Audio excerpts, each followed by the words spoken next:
นานมาแล้วณเมืองใหญ่เมืองหนึ่งที่มีชื่อว่าเมืองแว่นฟ้าเมืองใหญ่แห่งนี้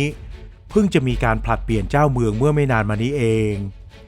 และผู้เป็นลูกชายที่ได้ขึ้นสืบทอดการปกครองต่อจากผู้เป็นพ่อนั้นเป็นผู้ชายที่หน้าตาดีมาก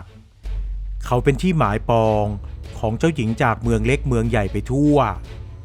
แต่ผู้เป็นพ่อได้จัดหาเจ้าสาวไว้ให้กับเขาแล้วซึ่งเป็นลูกสาวของมหาอุปราชของเมืองแว่นฟ้านั่นเองท้าววรรณราชนั้นให้ความนับถือวิกรมผู้เป็นมหาอุปราชเหมือนเป็นพี่ชายแท้ๆเพราะได้เติบโตมาด้วยกันเมื่อตนเองได้ขึ้นปกครองบ้านเมืองก็ได้แต่งตั้งวิกรมขึ้นเป็นมหาอุปราชคอยช่วยกันปกครองบ้านเมืองเรื่อยมาจนกระทั่งวิกรมแต่งงานและเมียได้ตั้งท้องท้าววรรณราชก็จับจองลูกในท้องไว้ด้วยโดยให้สัญญาว่าถ้าเป็นผู้ชายก็จะให้เป็นเพื่อนกับลูกชายของตนแต่ถ้าเป็นลูกสาวก็จะให้เป็นเจ้าสาวของลูกชายเมื่อครั้งเติบใหญ่ขึ้นเมื่อวรรณรสลูกชายของท้าววรรณราชอายุได้6 ขวบเมียของวิกรมก็คลอดลูกและจะด้วยโชคดีหรือโชคร้ายก็ไม่อาจรู้ได้เธอได้ลูกแฝดเป็นลูกสาว2 คนซึ่งท้าววรรณราชก็ชอบใจและยินดีที่จะมั่นหมายเด็กหญิงทั้ง2 คนไว้ให้เป็นเจ้าสาวของวรรณรสพอวรรณรสเติบโตและถึงเวลาที่จะต้องสืบทอดการปกครองต่อจากท้าววรรณราชเขาก็ได้รับการเรียกขานว่าท้าววรรณรสหลังจากขึ้นปกครองบ้านเมืองได้ไม่นานเขาก็แต่งงานกับเจ้าสาวที่ได้มั่นหมายไว้ทั้ง2 คนเจ้าสาวของเขามีชื่อว่านวลศรีกับผ่องพันธุ์ซึ่งทั้งสองเป็นพี่น้องฝาแฝดที่หน้าตาไม่ได้เหมือนกันเลยและมีความสวยงามไปคนละแบบนวลศรีผู้เป็นพี่สาวนั้นเป็นหญิงสาวที่เงียบขรึมและทำตัวเหนือกว่าน้องสาวอยู่เสมอส่วนผ่องพันธุ์เป็นหญิงสาวที่สดใสร่าเริงและไม่เคยถือสาพี่สาวที่ทำตัวเหมือนกับว่าเกิดก่อนตัวเธอมานานกว่าทั้งที่ออกจากท้องแม่ก่อนได้เพียงแค่10 นาทีจากนั้นเธอก็คลอดตามออกมาด้วยเพราะผ่องพันธุ์มีความเป็นกันเองมากกว่าและมีความสดใสร่าเริงทำให้ใครที่อยู่ใกล้ก็มักจะสบายใจท้าววรรณรสก็เช่นเดียวกันเขามักจะชอบอยู่กับผ่องพันธุ์มากกว่านวลศรีและนี่เป็นสาเหตุที่ทำให้นวลศรีรู้สึกไม่พอใจผ่องพันธุ์มากเพราะคิดว่าน้องสาวคิดจะกันท้าววรรณรสไว้คนเดียวเธอจึงคอยหาเรื่องน้องสาวเมื่อมีโอกาสและทำเหมือนกับว่าผ่องพันธุ์ไม่ใช่น้องสาวของตัวเองหลายครั้งหลายหนที่ผ่องพันธุ์ต้องเจ็บช้ำน้ำใจเพราะการกระทำของพี่สาวและได้นำเรื่องราวไปเล่าให้พ่อกับแม่ฟังแต่เธอก็ไม่ได้รับการช่วยเหลืออะไรนอกจากคำปลอบใจไม่มีอะไรดอกลูกอย่าคิดมากไปนั่นพี่สาวเจ้านะผ่องพันธุ์จึงได้แต่เก็บความเจ็บช้ำน้ำใจไว้คนเดียวบางครั้งเธออยากจะนำเรื่องราวทั้งหมดไปบอกกล่าวให้ท้าววรรณรสได้รับรู้แต่เธอก็รักเขาเกินกว่าที่จะให้เขาได้มารับรู้ปัญหาหญิงสาวเห็นว่าผู้เป็นสามีทำงานหนักต้องคอยดูแลบ้านเมืองดูแลความเป็นอยู่ของชาวบ้านชาวเมืองซึ่งเป็นหน้าที่ที่หนักหนาไม่น้อยและแต่ละวันเธอก็เห็นความเหน็ดเหนื่อยของเขาเธอจึงไม่ปริปากเรื่องราวต่างๆให้ฟังแต่ท้าววรรณรสนั้นใช่จะไม่รู้ว่าเมียทั้ง2 คนนิสัยเป็นอย่างไรเพราะเขาดูออกว่านวลศรีมักจะทำตัวเหนือกว่าผ่องพันธุ์และเจ้ากี้เจ้าการในทุกๆเรื่องจนผ่องพันธุ์กลายเป็นเมียรองทั้งที่ในความจริงมีฐานะเท่าเทียมกันน้องผ่องพันธุ์เจ้ามีอะไรหรือไม่บอกพี่ได้นะไม่มีเพคะน้องสบายดีวันเวลาผ่านไปจนกระทั่งนวลศรีและผ่องพันธุ์ได้ตั้งท้องขึ้นพร้อมๆกันท้าววรรณรสนั้นดีใจมากที่เมียทั้ง2 คนกำลังจะมีทายาทให้กับเขารอคอยวันที่จะได้เห็นหน้าลูกๆแต่เหตุการณ์ที่ไม่คาดคิดก็เกิดขึ้นเมื่ออยู่ๆผ่องพันธุ์ที่เป็นหญิงสาวสดใสร่าเริงกลับเงียบขรึมไปและคอยหลบหน้าเมื่อท้าววรรณรสไปเยี่ยมเยือนเธอจะอ้างเหตุผลสารพัดเพื่อไม่ให้ท้าววรรณรสได้พบหน้าท้าววรรณรสแปลกใจมากแต่ แต่คิดว่าคงเป็นเพราะอารมณ์ของคนท้องที่เลือดจะไปลมจะมาไม่อยู่กับร่องกับรอยเขาเลยไม่ได้ถือสาอะไรและพยายามดูแลเรื่อยมาซึ่งสาเหตุที่ทำให้ผ่องพันธุ์คอยหลบหน้าท้าววรรณรสนั้นก็เพราะว่านวลศรีได้ข่มขู่เธอและคอยตอกย้ำอยู่เสมอว่าผ่องพันธุ์เป็นน้องสาวถ้าคลอดลูกเมื่อไหร่และไม่ว่าจะเป็นผู้หญิงหรือผู้ชายลูกของเธอนั้นจะต้องเป็นผู้สืบทอดการปกครองต่อไปถ้าเจ้ายังพยายามเสนอหน้ากับท่านพี่ข้าจะจัดการกับเจ้าค่อยดูสิเมื่อถึงวันเวลาที่เมียทั้งสองคลอดลูกท้าววรรณรสก็ดีใจมากเพราะเมียทั้งสองคนได้ให้ลูกชายกับเขา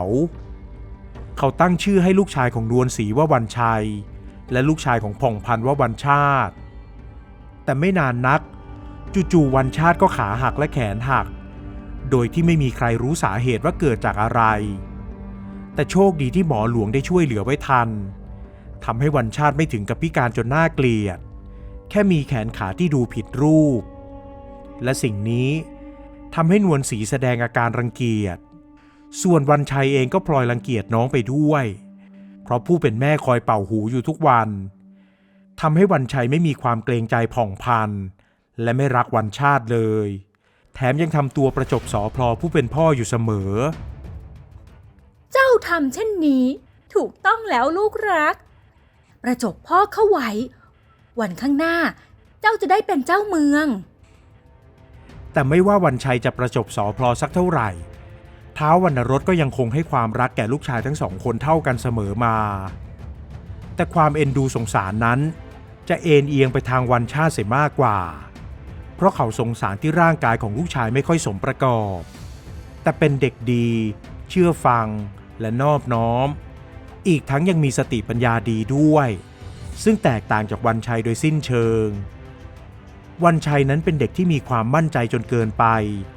และไม่ค่อยเชื่อฟังในคำสั่งสอนอีกทั้งไม่รักใคร่วันชาติแม้แต่นิดเดียววันชัยนั้นถูกนวลศรีกรอกหูอยู่ตลอดเวลาว่าให้ทำตัวเหนือกว่าวันชาติและเอารัดเอาเปรียบวันชาติในทุกๆอย่างแต่ไม่ว่าจะถูกเอารัดเอาเปรียบอย่างไรวันชาติก็เก่งไม่แพ้วันชัยเลยวันชาติมีเพียงสิ่งเดียวที่ด้อยกว่าวันชัยนั่นก็คือร่างกายที่ไม่สมประกอบไปให้พ้นเลยไอ้เด็กพิการอย่ามานั่งเรียนข้างข้ารังเกียจถึงข้าจะพิการแต่ข้าก็เป็นลูกของท่านพ่อเหมือนกับท่านพี่ข้ามีสิทธิ์เท่าเทียมกับพี่เมื่อโดนดูถูกบ่อยครั้งเข้าวันชาติก็อดไม่ได้ที่จะต่อปากต่อคำด้วยซึ่งสิ่งนี้ทำให้นวลศรีกับวันชัยไม่พอใจมากและผ่องพันธุ์ก็รีบแยกตัวลูกชายออกมาเพราะไม่อยากให้มีเรื่องมีราวกันแม่บอกเจ้าแล้วว่าต้องอดทนลูกต้องอดทนข้าพยายามแล้วท่านแม่แต่บางครั้งข้าก็ไม่ไหวเหมือนกันแม่รู้แม่เข้าใจแต่ลูกจงจำไว้ผู้ที่อดทนได้คือผู้ชนะการโต้เถียงกับคนผ่านย่อมไร้ประโยชน์นวลศรีนั้นพยายามวางแผนและจัดการทุกอย่างเพื่อที่จะให้วันชัยลูกชายของเธอได้เป็นผู้สืบทอดการปกครองในรุ่นต่อไปแต่ท้าววรรณรสก็รู้ทันเขาให้ความรักและความเท่าเทียมกันในทุกๆอย่างกับลูกชายทั้งสองคนนวลศรีเมื่อเห็นเช่นนั้นบางครั้งเธอก็โต้เถียงกับเขาและพูดบอกอยู่เสมอว่าเจ้าชายพิการจะขึ้นครองเมืองได้อย่างไรจริงหรือไม่ล่ะท่านพี่พิกลพิการเช่นนั้นจะไปทำอะไรได้อยู่ต่อมาไม่นานผ่องพันธุ์ก็ตั้งท้องขึ้นอีกครั้งแต่นวลศรีไม่ได้ตั้งท้องด้วยทำให้เธอรู้สึกอิจฉาและคิดหาทุกวิถีทางเพื่อทำลายผ่องพันธุ์แต่สุดท้ายแล้วผ่องพันธุ์ก็แท้งลูกไปโดยที่ไม่รู้สาเหตุผ่องพันธุ์รู้สึกเสียใจอย่างที่สุดและท้าววรรณรสได้ปลอบใจเธอเพื่อให้เธอคลายความทุกข์โศกลงเจ้าจะเสียใจไปเลยนะจงดูแลวันชาติให้ดีเถิดเพคะท่านพี่วันเวลาผ่านไปจนวันชัยและวันชาติเติบโตขึ้นเป็นหนุ่มและใกล้วันที่จะต้องคัดเลือกว่าจะให้ใครเป็นผู้สืบต่อการปกครองต่อไปซึ่งท้าววรรณรสก็ยังเลือกไม่ได้ว่าจะให้ลูกชายคนโตหรือคนเล็กเพราะเก่งด้วยกันทั้งคู่ ไม่ว่าจะเป็นสติปัญญาความเฉลียวฉลาดหรือไหวพริบปฏิภาณต่างๆก็ต่างกินกันไม่ลงมีแค่เพียงอย่างเดียวนั่นคือวิชาการต่อสู้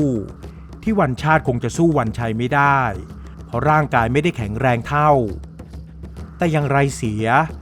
ท้าววรรณรสก็ต้องจัดการประลองขึ้นและก่อนจะถึงวันประลองต่อสู้กันทหารก็ได้นำตัวคนคนหนึ่งเข้ามาพบกับท้าววรรณรสโดยได้เข้ามาทางประตูลับของเมืองโดยที่ไม่มีใครรู้ว่าเขาเป็นใครและมาทำไมจากนั้นไม่นานท้าววรรณรสก็ได้จัดให้มีการประลองขึ้นระหว่างวันชัยกับวันชาติการประลองในครั้งนี้นวลศรีและวันชัยนั้นรู้สึกได้เปรียบเพราะคิดว่าตนเองจะชนะวันชาติอย่างแน่นอนทำให้วันชัยไม่คิดจะฝึกซ้อมการต่อสู้เลยซึ่งแตกต่างจากวันชาติที่แม้จะร่างกายไม่แข็งแรงและสมบูรณ์เหมือนกับวันชัยแต่เขากลับตั้งใจฝึกซ้อมจนชำนาญจนเมื่อถึงวันประลองและผลที่ออกมานั้นเสมอกันทำให้วันชัยโกรธเคืองวันชาติที่สามารถต่อสู้จนเทียบเสมอกับตนเองได้อย่างไรเสียเจ้าก็สู้ข้าไม่ได้ดอกไอ้คนพิการหยุดนะวันชัยเจ้าไม่มีสิทธิ์ต่อว่าน้องเช่นนี้เมื่อผู้เป็นพ่อว่ากล่าววันชัยกลับไม่สนใจในคำว่ากล่าวนั้นและเดินไปหานวลศรีด้วยความมั่นใจว่าอย่างไรเสียคนที่จะได้สืบต่อการปกครองต่อไปก็ต้องเป็นตัวเขาสองแม่ลูกเลยนั่งเชิดหน้าอยู่อย่างนั้นแต่พอท้าววรรณรสได้แจ้งว่าผู้ที่เขาจะให้เป็นทายาทสืบต่อการปกครองคือวันชาตินวลศรีเลยกรีดร้องออกมาด้วยความขุ่นเคืองและวันชัยก็ต่อว่าพ่อต่อหน้าทุกคนท่านพ่อไม่ยุติธรรมถึงจะเสมอกันแต่ข้าก็ได้เปรียบกว่าใช่เพคะท่านพี่จะให้เจ้าชายพิการครองเมืองได้เช่นไรกันแต่ข้าว่าคนที่พิการคือเจ้ากระมังนวลศรีเจ้ามันใจพิการเจ้ามันโหดร้ายท้าววรรณรสได้สั่งให้ทหารนำตัวคนคนหนึ่งออกมาและเมื่อคนคนนั้นออกมายืนอยู่ต่อหน้านวลศรีเธอก็ตกใจสุดขีดเพราะเธอไม่คิดว่าเขาจะยังมีชีวิตอยู่คนคนนั้นก็คือทหารคนสนิทที่เธอใช้ให้นำยาพิษไปกรอกปากวันชาติเมื่อตอนที่ยังเป็นทารกแบเบาะเพราะต้องการให้วันชาติตายแต่โชคดีที่แค่พิการแล้วนวลศรียังได้สั่งฆ่าทหารคนนี้เพื่อปิดปากแต่เขาหนีรอดไปได้แต่ก็เกือบตายเขาหลบซ่อนๆอยู่นานหลายปีจนสามารถเดินทางมาบอกความจริงกับท้าววรรณรสและเมื่อท้าววรรณรสได้ทราบเรื่องเขาก็ได้สืบเรื่องราวที่ผ่องพันแท้งลูกด้วยจนได้รู้ว่าเป็นฝีมือของนวลศรีอีกเช่นกันข้าไม่ได้ทำอะไรทั้งนั้นนะเจ้าอย่าปฏิเสธไปเลยเจ้าไม่เพียงแต่ใจพิการแต่ยังพิกลพิการด้านความคิดและไม่เป็นแต่เพียงผู้เดียวเจ้ายังสอนให้ลูกเป็นแบบเจ้าด้วยท้าววรรณรสได้ปลดนวลศรีลงเหลือเป็นเพียงแค่นางสนม